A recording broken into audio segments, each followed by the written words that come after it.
Aku bukan menantu sampah. Bab 905 merampas paksa. Marson sedikit pun tidak marah. Tersenyum berkata, Fiska, hanya bercanda saja, tidak perlu segelisah itu. Aku juga ini karena peduli dengan kondisi kesehatan ayah, baru datang melihatnya. Sudahlah. Rocky dengan berat berteriak, kamu hari ini datang, sebenarnya ada apa? Marson memandang dan menilai berapa kali pria itu, tertawa lebar, Rocky keponakanku, kita sudah bertahun-tahun tidak bertemu, kamu terhadap aku paman tertuamu sedikit pun tidak hormat, apa ayah ibu meninggal cepat, tidak ada orang yang mengajarimu sopan santun. Mendengar sampai di sini, Dewi tidak tahan lagi, berkata, almarhum perlu dihormati, tolong kamu hormati orang tua suamiku. Marson menoleh, melototi wanita itu beberapa detik, tiba-tiba tersenyum berkata, ini menantu keponakan Yah, melihat perutmu sudah sebesar itu, seharusnya juga sudah mau melahirkan. Pandangan mata pria itu penuh dengan maksud jahat, seperti seekor ular berbisa. Melihat ini Dewi terasa sekujur tubuh merasa dingin, tanpa bisa mengendalikan diri bersembunyi di belakang Rocky. Rocky juga merasakan ketakutan istrinya, langsung menarik Dewi ke belakang badannya, dengan dingin berkata, tidak ada hubungannya denganmu, kamu hari ini kemari, takutnya bukan untuk reuni. CK. Marson menggelengkan kepala, meski bagaimanapun juga, aku juga adalah paman tertuamu, juga adalah anggota keluarga Lin, mengingat kalian tidak sopan seperti ini, aku juga langsung belak-belakan saja. Berkata, pria itu tiba-tiba mendongak, dengan sorotan mata yang ganas menyapu segerombolan orang. Aku langsung saja katana, hak kepengurusan perusahaan Gria, ak mau ambil kembali. Hehe. Fiska langsung tersenyum dingin, Marson, kamu bermimpi indah apa? Perusahaan Gria selama ini aku yang urus, kamu kesini langsung bilang mau memilikinya, dan menggunakan kata ambil kembali dua kata ini. Tolong kamu ketahui dengan jelas, perusahaan Gria belum pernah menjadi milikmu. Kalimat terakhir, wanita itu dengan khusus menekankan, bermaksud untuk memperingati Marson. Sikap Marson keras dan memaksa, penerus perusahaan Gria, dari zaman dulu sampai sekarang hanya terbatas pada putra keluarga. Kamu seorang wanita, sama sekali tidak berhak mengurus perusahaan Gria. Fiska dengan dingin berkata, aku hanya mewakili kepala keluarga. Perusahaan Gria di masa mendatang akan diserahkan ke Rocky, kamu tidak perlu khawatir. Hahaha. Marson tiba-tiba tertawa besar, selanjutnya mendengus dingin, Rocky. Dia bukannya dari dulu sudah keluar dari keluarga Lin, sama sekali tidak bisa dihitung jadi orang keluarga Lin, atas dasar apa dia bisa menjadi penerus perusahaan Gria. Pandang mata Rocky jadi serius.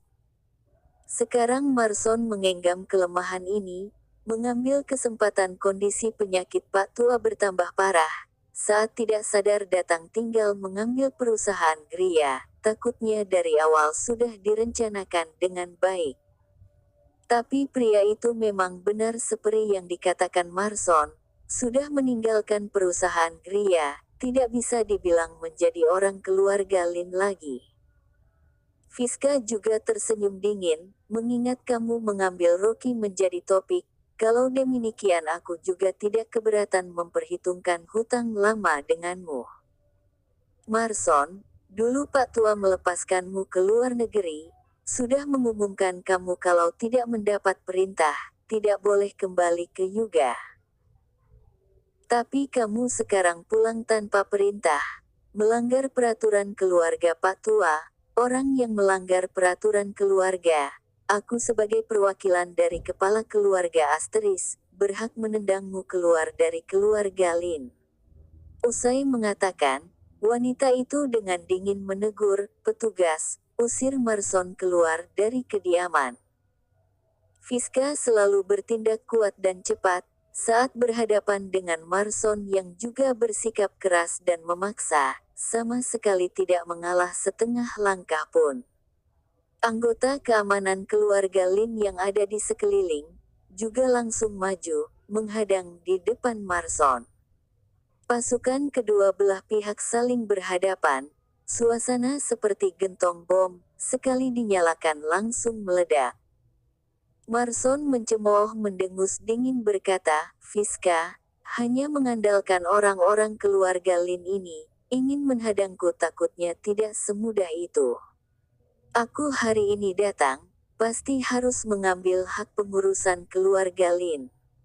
Usai mengatakan dia langsung memerintahkan, "Ayo hajar, bawa ke sini Ardian. Jaga Pak Tua dengan baik." Fiska tidak ingin terlihat lemah dari orang lain, dengan ganas berteriak berkata, "Jangan perbolehkan orang luar mendekat setengah langkah pun." Ardian adalah kepala keluarga Lin Asteris, hanya dengan mengendalikan Pak Tua, baru bisa dengan terang-terangan dan sah mendapatkan perusahaan Gria. Hajar. Marson melambaikan tangan, "Siapa yang bisa membawa pergi Ardian, diberi bonus 2 triliun. Beberapa orang hebat di depan pria itu, langsung menerkam keluar, berperang sengit bersama dengan anggota keamanan keluarga Lin. Kedua belah pihak semua adalah orang hebat, di dalam rumah terjadi perang sengit. Seketika, angin kencang meniup, pasir tanah berterbangan, batu bergelinding. Rocky takut Dewi terluka, langsung berpesan, "Bagor, kamu bawa orang lindungi istriku pergi dulu. Balik ke dalam villa, ada orangku yang bisa membantumu." "Baik." Bagor langsung melepaskan diri dari peperangan, memanggil beberapa orang anggota keamanan keluarga Lin, melindungi Dewi berjalan pergi ke arah luar taman. Dewi juga tidak ada acara lain, hanya bisa khawatir memanggil berkata, "Suamiku, kamu mau hati-hati." "Aku tidak apa-apa." Rocky dengan suara berat berkata. Bagor pergi meninggalkan peperangan, anggota keamanan keluarga Lin langsung saja jadi kalah. Beberapa orang hebat yang dibawa Marson, ilmunya sudah melebihi tingkat jin dan sama sekali menggencet anggota pasukan keamanan keluarga Lin. Salah satu di antaranya yang memakai jubah kuning, biksu berkepala botak yang di atas kepala memiliki 8 bulatan bekas luka bakar, tangannya memutar-mutar sebuah vajra, menari menderu mendatangkan angin, terus-menerus menghantam beberapa anggota keamanan keluarga Lin. Anggota keamanan keluarga Lin, juga semua ilmunya juga tidak biasa, terlebih lagi sekujur tubuh memiliki kekuatan luar yang tidak kalah dengan ilmu kebal, pisau pedang batangan bambu juga tidak bisa melukai mereka. Tapi anggota pasukan yang disapu oleh Vajra, tak disangka semuanya terpukul terbang seperti bungkusan pasir saja, bahkan ada orang yang terpukul hingga darah dan daging jadi samar-samar. Suasana di lapangan sungguh mantap.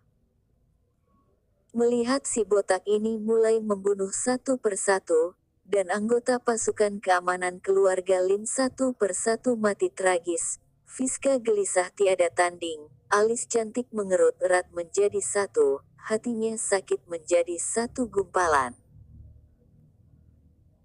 Anggota pasukan keamanan ini, rata-rata merupakan murid yang turun-menurun mengikuti keluarga Lin, sangat setia terhadap keluarga Lin.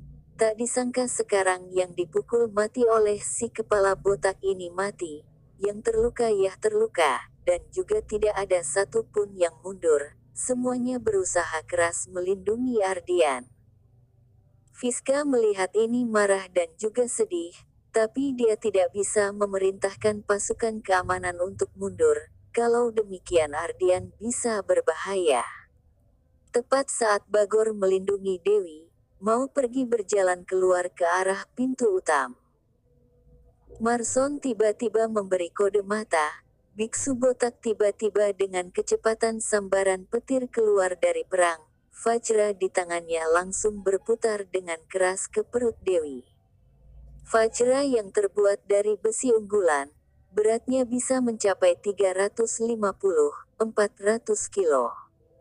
Membawa hembusan angin kencang, dengan keras mendatar menyapu ke sana.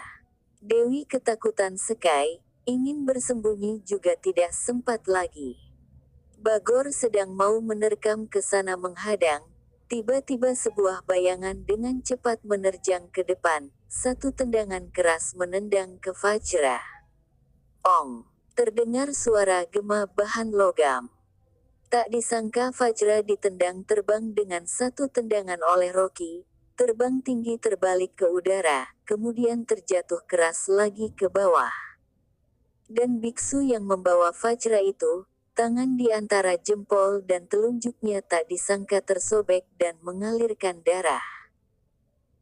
Vajra menghantam ke bawah tepat ke kepala pria itu. Dia tidak sempat bersembunyi, hanya kedengaran suara jeritan yang keras. Kedua telapak tangan mengarah ke atas berusaha menyambut. Pang! Sebuah degungan yang sangat keras. Vajra seperti gunung Taisan yang menimpa saja, Bang langsung jatuh ke bawah. Biksu dengan memaksakan diri baru bisa menyambut dengan stabil, tubuhnya bergoyang-goyang, tapi bata hijau di bawah kakinya sudah retak, dia seperti hidup-hidup tertekan masuk ke dalam tanah saja, tak disangka sepasang kakinya terjebak dalam masuk ke tanah, terus terjebak sampai ke lutut. Anggota pasukan di sekitar yang melihat adegan ini semuanya jadi terbengong. Ilmu biksu botak ini, setidaknya juga ada tingkat jindan, adalah orang terhebat di antara orang-orang hebat. Tapi kekuatan tendangan Rocky ini, tidak kalah dengan satu gerbong kereta api yang berkecepatan tinggi. Sangat menakutkan. Masih belum sempat si biksu botak berdiri dengan stabil, bayangan Rocky dengan sangat cepat menyerbu ke depan, melompat ke udara, tendangan memutar 360 derajat di udara, menendang kuat ke arah si botak. Sepasang tangan si botak menggenggam Vajra, sama sekali tidak sempat menghadang, kelihatan satu alas sepatu berlibur membesar di depan matanya, berteriak ketakutan. Aku bukan menantu sampah. Bab 906 Kekuatan Satu Tendangan. Pang! Teriakan si botak, tiba-tiba menghilang. Dia seperti sebuah bom, langsung terbang diterjang Rocky. Seperti seseorang menarik keluar sebuah lobak dari tanah, langsung terlempar keluar, langsung menabrak ke dinding rumah, menabrak tembok sampai menerobos dinding, dan tanpa pengurangan kecepatan, langsung terbang keluar. Batu hijau di dinding yang tebal, ditabrak berlubang membuat satu kata orang, bahasa Cina. Dan setelah si botak ditendang terbang, meski tidak tahu ditendang terbang oleh Rocky kemana, tapi dari jauh sana masih saja terdengar suara tabrakan. Jelas sekali si botak masih menabrak barang keras dan kokoh lainnya, dan juga semuanya tertabrak tumbang. Sampai setelah belasan suara dengungan besar, satu persatu semakin menjauh, perlahan baru tidak ada reaksi lagi. Di kejauhan sana, muncul sebidang bangunan yang roboh menjadi abu dan asap. Kelihatannya, bangunan yang tertabrak roboh tidak hanya satu bangunan. Dari kejauhan terdengar suara teriakan orang yang terkejut, dan juga ada suara klakson mobil yang berbunyi, dan juga suara sirine polisi. Jelas sekali orang-orang sangat dikejutkan. Spontan, di taman langsung menjadi sunyi sekali. Pasukan kedua belah pihak yang sedang bertarung juga tanpa janjian sama-sama berhenti, dengan mata yang terlihat ketakutan melihat Rocky. Kekuatannya ini, Sungguh sangat menakutkan sekali. Hanya satu tendangan, langsung menendang terbang satu orang hebat yang berilmu tingkat jindan, dan tidak berkekuatan untuk melawan pula. Kelihatannya, si botak sekarang kondisinya tidak baik. Kalaupun tidak mati, setidaknya juga terluka parah, sudah cacat. Saat ini, gantian Marson yang ekspresinya agak berubah. Dengan terkejut mendongak, pandangan mata jahat memandang dan menilai Rocky. Bisa dibilang tidak disangka. Anak muda ini ternyata hebat seperti ini. Sungguh lebih hebat banyak sekali dari yang dia bayangkan. Setelah Rocky menendang terbang si botak, juga dengan ekspresi wajah yang dingin membalikkan badan, dengan langkah besar berjalan ke arah Dewi. Istriku, tidak terkejut bukan? Dewi saat ini baru sadar kembali, buru-buru mengangguk, terkejut melihat Rocky. Wanita itu juga sama sekali tidak menyangka, ternyata suaminya segagah itu. Suamiku, kamu pernah belajar wushu di mana? Dewi bertanya. Rocky tersenyum pahit sebentar, yang aku pelajari itu mana bisa disebut wushu, kalau dibilang dengan menggunakan perkataan orang awam, kita beberapa orang ini sudah mencapai kesempurnaan. Pembela diri biasa mereka di depan orang yang sudah mencapai kesempurnaan, sama sekali bukanlah sesuatu. Istriku, aku sebenarnya memang pernah belajar, masalah detailnya nanti aku baru kasih tahu kamu. Sekarang di sini berbahaya, kamu harus segera pergi dengan Bagor.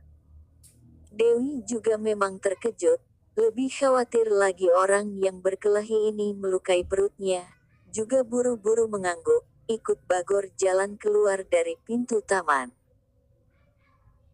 Pada saat mau pergi, dia juga masih khawatir dengan keselamatan Rocky. Berpesan berkata, suamiku, kalau bisa diajak diskusi, kamu lebih baik jangan menggunakan kekerasan, mereka orangnya banyak, hati-hati bisa melukai dirimu sendiri.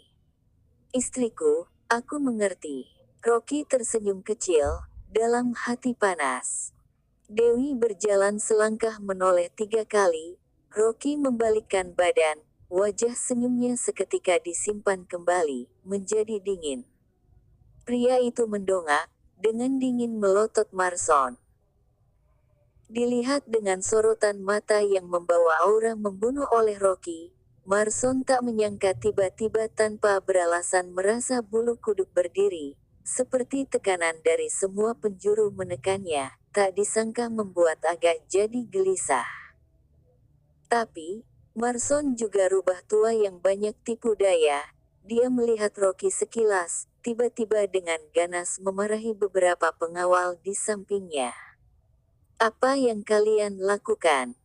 Aku hanya meminta kalian menjemput Ardian kemari, menjemputnya ke tempatku untuk dirawat, tak disangka kalian malah menggunakan kekerasan.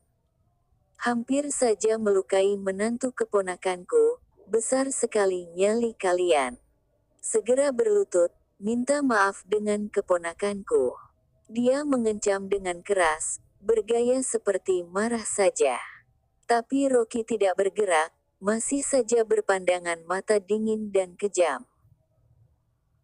Fiska tersenyum dingin, menunjuk ke anggota keamanan yang terluka dan mati di lantai. Marson, kamu jangan berakting lagi, sudah melukai orangku sebanyak ini, apa mungkin kamu masih berpikir pergi seperti ini saja?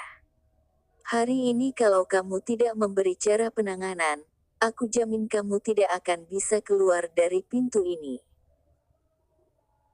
Marson tersenyum pura-pura berkata, Fiska, masalah yang baru terjadi itu bukan kemauanku, aku sudah bertahun-tahun tidak pulang ke kota sahaja, sekarang ingin menjemput Pak Tua ke sana untuk berbakti, kenapa kamu bahkan kesempatan seperti ini saja tidak memberiku? Jangan banyak omong kosong lagi. Fiska tidak bisa dibohongi dengan perkataan seperti ini, dengan dingin memarahi, yang pasti tidak akan membiarkan kamu membawa Pak Tua pergi. Selain itu kamu mau meneruskan untuk mengurus perusahaan Gria, jangan pernah bermimpi lagi. Melihat wanita itu sedikit muka saja tidak memberi, bawah mata Marson terpancar amarah, bengis dan kejam tiada tanding. Tapi di wajahnya masih tetap menggantung senyuman, berkata, "Rocky, masalah tadi, memang benar aku tidak mengatur bawahanku dengan baik, si bodoh ini tak disangka menyerang Dewi, sungguh pantas mati berpuluh ribu kali, kini aku minta maaf." Usai mengatakan, Marson menoleh ke samping, berkata ke si gagah berambut pirang di samping, "Hukum si botak." "Baik." Si gagah berambut pirang adalah anak blasteran luar negeri. Dia langsung memimpin beberapa orang berlari keluar. Marson menunjuk lagi beberapa pengawal yang berlutut di depan, berpura-pura marah berkata, "Beberapa orang melanggar perintah, tak disangka melukai begitu banyak anggota pasukan keamanan keluarga Lin. Fiska, biar kamu saja yang hukum mereka. Mau dibunuh atau dikulitin terserah kalian." Fiska mendengus dingin, tepat sedang mau memerintahkan untuk mengurung beberapa orang ini. Tiba-tiba Rocky berjalan maju selangkah, "Bibi kecil, beberapa orang ini biar aku yang bantu kamu hukum saja." Fiska tertegun, langsung mengangguk, "Baik." Rocky melirik sekilas beberapa orang yang berlutut di lantai, dengan menyebarkan aura membunuh, perlahan berjalan di depan beberapa orang itu, dari atas melihat mereka yang di bawah.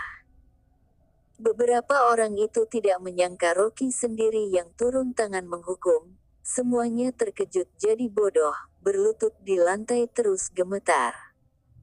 Rocky dalam hati tersenyum dingin. Marson jelas sekali mau mengorbankan prajurit untuk melindungi raja, mengorbankan beberapa pengawal ini. Masih dengan khusus menyerahkan ke Fiska untuk dihukum lagi, hanya merasa bibi kecil paling banyak juga hanya memukuli mereka beberapa kali, atau memutuskan beberapa urat kaki tangan.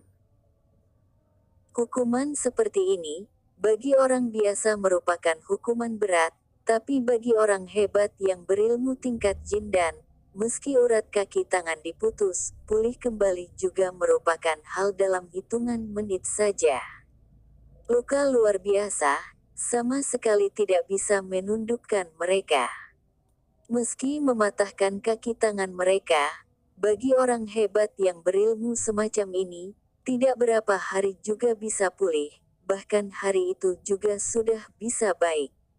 Untuk beberapa orang ini, perlu menggunakan cara khusus.